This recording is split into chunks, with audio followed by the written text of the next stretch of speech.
आज मैं एक ऐलान करना चाहूँगा और ये एहतजाजन में ऐलान कर रहा हूँ कि आइंदा इस हाल में जितनी देर फाइनेंस मिनिस्टर बैठेंगे, जितनी देर स्टेट मिनिस्टर फाइनेंस बैठेंगी, मैं अपनी सीट पे खड़ा रहूँगा या हाल से निकल के लॉबी में चला जाऊँगा।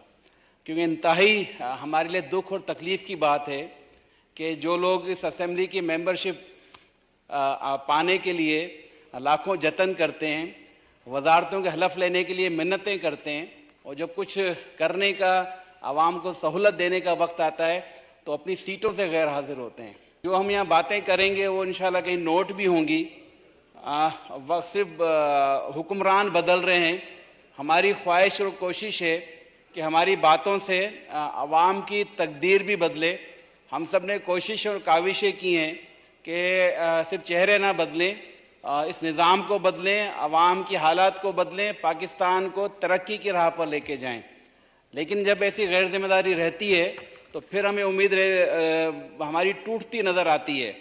लेकिन फिर भी हम रखेंगे उम्मीद अल्लाह से भी और उन लाखों शहदा की कुर्बानियों के वसीले और तुफैल कि जिनकी वजह से पाकिस्तान बना और आज कायम व दायम है। इंशाल्लाह ये तरक्की की राह पे भी जाएगा।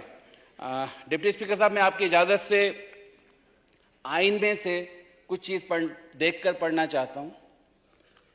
इजाज़त है जी, पढ़ें। अच्छा, आइन का प्रिम्बल कहता है, इतनी मोटी ये किताब जिसमें हमें बहुत सारे हकूक दिए गए हैं, उसका एक प्रिम्बल कहता है कि wherein shall be guaranteed fundamental rights including quality of status of opportunity and before law, social, economic and political justice and freedom of thoughts, expressions, belief, faith, worship and association subject to law and public morality।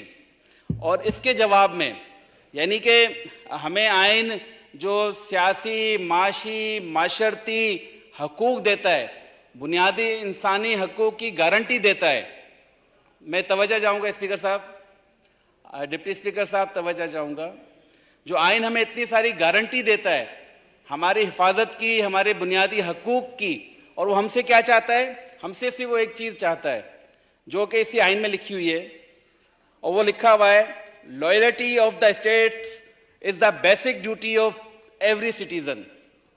हर शहरी का बुनियादी फर्ज सिर्फ एक है कि इस मुल्क के साथ वफादार रहे, खैर ख्वाह रहे, इस मुल्क के लिए हर कुर्बानी देने का अज़म रखता हो। और अल्हम्दुलिल्लाह, अल्हम्दुलिल्लाह, सुम्मा अल्हम्दुलिल्लाह कि हमारा जो पाकिस्तान की आवाम है वो हमेशा कुर्बानी देती आई है। उसने हमेशा पाकिस्तान को बचाने के लिए, पाकिस्तान को बनाने के लिए बेइंतहा कुर्बानियाँ दी। और जैसे कि मेरे भाई इससे पहले तकरीर कर रहे थे, फाजिल दोस्त खुर्शीद जुनेजो साहब, जिस तरह का उन्होंने वाकया बताया बिल्कुल इसी तरह हुआ। मैं खुद सिंध का रहने वाला हूँ, हाँ, उस हालात को हम सब देख रहे थे। लेकिन हम साहनियात पे साहनियात, हादसात के बाद एक और हादसे का इंतजार करते हैं, सीखते कुछ नहीं है।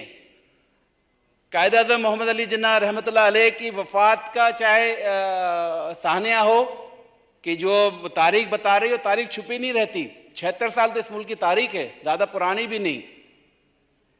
इस 76 सालों में हम ये नहीं डिसाइड कर पाए कि कायद-ए-आज़म रहमतुल्लाह अलैह की एम्बुलेंस क्यों एन वक्त पे माड़ीपुर कराची के रोड पे ख़राब हो गई।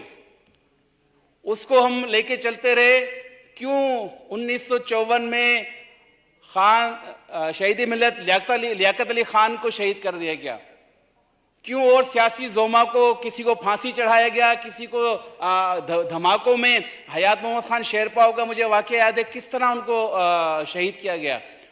उसके बाद बेनज़ीर साहबा का वाकया तो हम सबकी नज़रों में ताज़ा है कि उस वक्त वाकई में अगर क़यादत बालिग नजरी का सबूत नहीं देती तो सिंध में जो हमने हालात देखे थे, जिस तरह बलवाइयों ने, मैं उनको गमज़दा लोग नहीं कहूँगा, गमगुसार नहीं कहूँगा, क्यों गमज़दा गमगुसार लोग तो अपनी शहादत के बाद तदफीन में, नमाज जनाजा में, सोग में थे। वो कौन बलवाई थे जिन्होंने चुन चुन कर निशानदेही करके शहरों में खास तौर पे पूरे सिंध में आग लगाई, पब्लिक प्रॉपर्टी को भी, गवर्नमेंट के इदारों के भी, और हमने उससे सबक नहीं सीखा, और फिर हमने देखा कि 9 मई के वाकयात हुए, ये इसी वजह से हो रहे हैं कि किसी को सजा नहीं मिलती। ये आइन जो आपको बुनियादी इंसानी हकूक देता है, तो वहां ये आपके ऊपर ये जिम्मेदारी आयद करता है कि रियासत के वफादार रहें, और ये हम सबकी जिम्मेदारी है। और अब क्योंकि हमारी स्टेट मिनिस्टर साहिबा आ गई हैं, मैं एक शेर नज़र करूंगा, चाहूंगा कि ये शेर डार सब तक पहुंचा दिया जाए, जो कि अवाम की मतलब दिल की बात है कि ना सवाल विसल ना अर्ज गम, ना सवाल विसल ना अर्ज गम, ना हिकायतें ना शिकायतें। डार साहब तेरे अहद में दिल जार के सभी इख्तियार चले गए। फैज़ अहमद फैज़ का ये शेर है कि अब अवाम तो कोई इख्तियार ही नहीं रखती। हम इत्तेहादी हैं उनके, हमसे बजट बनाते हुए, इस ऐवान से बजट बनाते हुए कोई राय नहीं ली गई, एक तजवीज नहीं ली गई, पूछा नहीं गया कि अराकीन असेंबली क्या चाहते हैं, यह नहीं पूछा गया कि हमारे इत्तेहादी क्या चाहते हैं। हुकूमत मुश्किलात का शिकार है, हमें किस तरह इससे निकलना है। लेकिन मुत्तहिदा गवर्नमेंट पाकिस्तान की एक रिवायत रही है कि जब अपोजिशन में होती है तो शेडो बजट देती है, जिसमें मुल्की मसाइल का हल होता है।